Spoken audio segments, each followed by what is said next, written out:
Hey guys, my name's Steve, proud owner of a 67 C10, and it's winter time here in New England, so I have it jacked up and doing a bunch of stuff to it.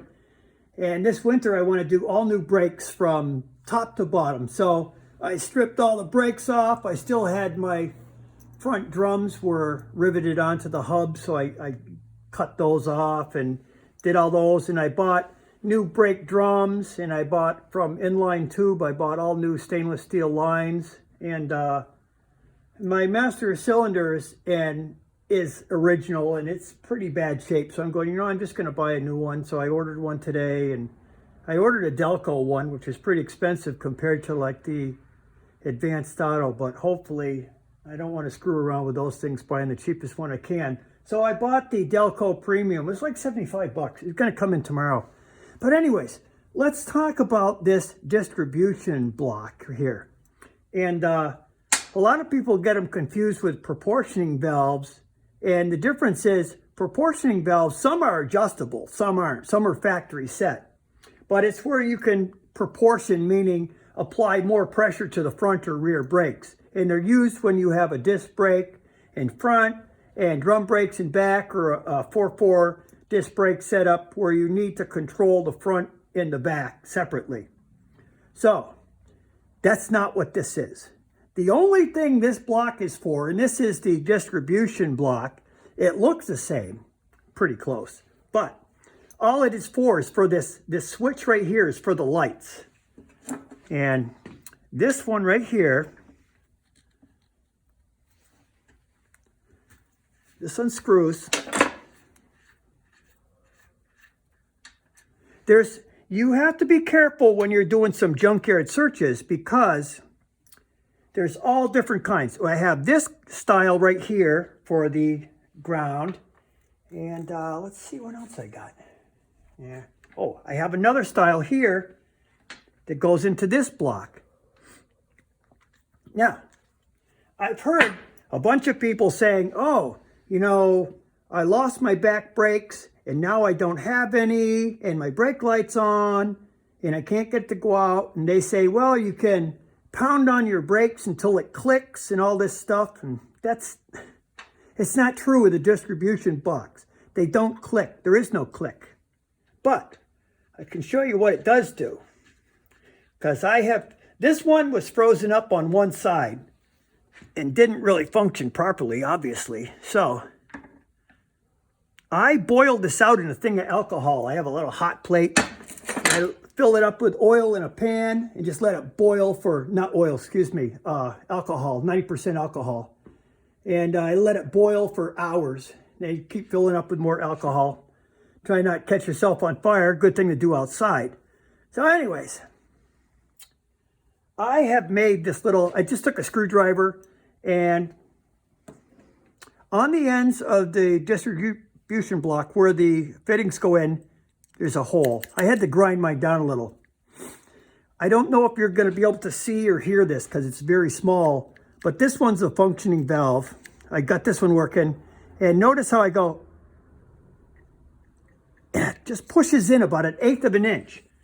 And what's going on here is that rod goes from here, right under here, there's a bar. The rod looks like this. And it's got two little pistons, one on each side. And so if I lose pressure on this side right here, my brakes, they build pressure on this side. The piston comes down, pushes this way, and contacts the brake light switch. And I get, continuity and ground, and the light comes on. And same thing with this side. That valve inside here only goes, you can watch how slow, how much this is, but see, that's just about 1/8 of an inch. That's it. So that's how you can check them. But there's another way, it's a lot easier to check them. Obviously, if you have no movement, then it's not functioning. But every one I had no movement, and I got them. I'll show you how when I'm done with this. I don't know if you guys know how to use a multimeter or not, but right now I have an open. It's one blank dot. That means open circuit. This right here, zero resistance. So that's what I want. So anyways, right now I got an open circuit. Okay, I'm driving down the road, boom. I lose pressure on my back. I press on my brakes. I build pressure here. And because I don't have any pressure here to equal it, my thing slides over and my brake light comes on because now I have continuity. Same thing with the back here. If I can get around. Put it in that little hole there. Lose pressure. Slides over. Brake light comes on. Pretty easy to test. Pretty easy. One thing you have to be very careful of, though, is that the fitting size vary by year. Mine's a 67, and this is a 67 block. And I have two 7/16 up here, and one 7/16 and 1/2 inch here. Yes. I have a different block here. And this is how I unfreeze one. Go like this. You know, if you had a small press, that would be really nice, but I don't. Not here anyways. So anyways, I loosened that up by hand. So when I first started, I hope maybe you can see this. I'm not sure. There's right inside here. It's hard to see with the lighting that I have, but you can see that rod inside. So anyways, I go like this.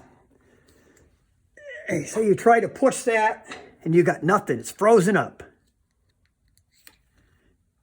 See how that one's working nice? But anyways, I had to take this big old clamp.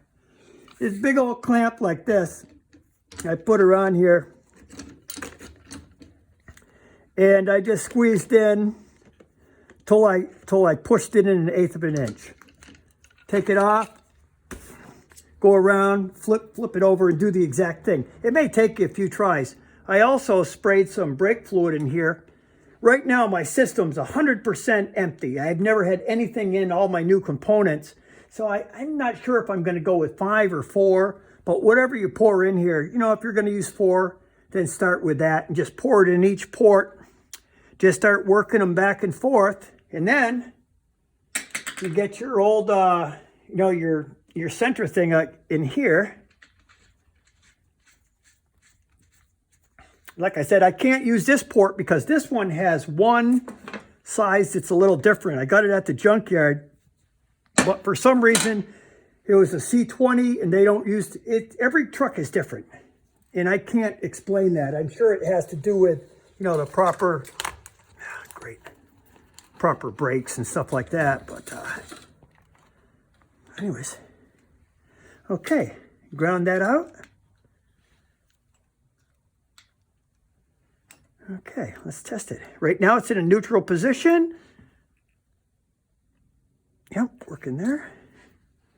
And you can see I'm sliding, I'm not pressing right on that inverted flare there. I'm pressing on inside the hole. I'm pressing right on that piston too.